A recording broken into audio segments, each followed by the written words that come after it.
Pemirsa, kejadian konyol terjadi di KPUD Kabupaten Blitar, Jawa Timur. Bagaimana tidak, selain tidak membawa berkas dan persyaratan, bakal pasangan calon kepala daerah yang diusung oleh Partai Gerindra dan Golkar ini juga tidak hadir di KPUD Kabupaten Blitar saat mendaftar. Kendati demikian, tim pendukung tetap ngotot bakal calon tersebut diikutkan dalam pilkada serentak pada 9 Desember mendatang.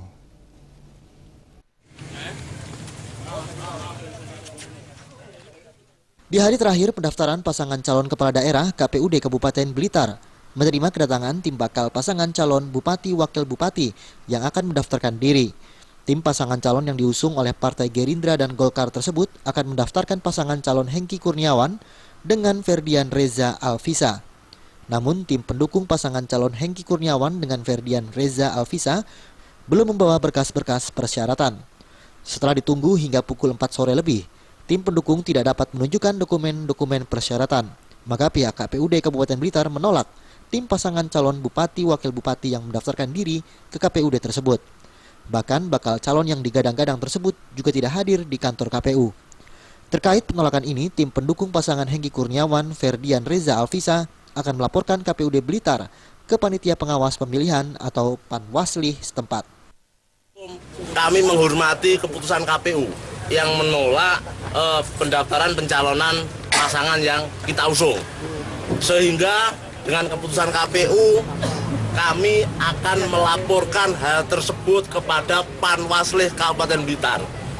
Maksimal besok, kalau perlu saat ini juga. Karena apa? Kita tadi sudah, setahu saya sudah sesuai dengan peraturan, calon kita sudah datang juga. Untuk pasangan memang masih meluncur perjalanan ke sini. Artinya kita ada etikat untuk mengikuti prestasi.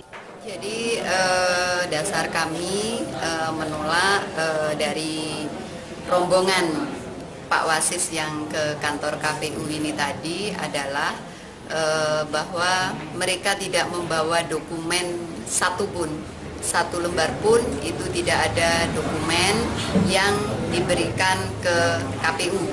Apabila ada beberapa dokumen dan itu bisa menjadi pertimbangan kami, itu mungkin kami akan mempertimbangkan apakah ini masih. Terkait ancaman tim pendukung pasangan calon pasangan Hengki Kurniawan, Ferdian Reza Alvisa yang akan melaporkan KPUD Blitar ke Panwasli, pihak KPUD Blitar mempersilahkan pihak yang merasa dirugikan untuk melaporkan KPUD Blitar ke pihak yang berwenang. Dari Blitar, Jawa Timur, Khoirul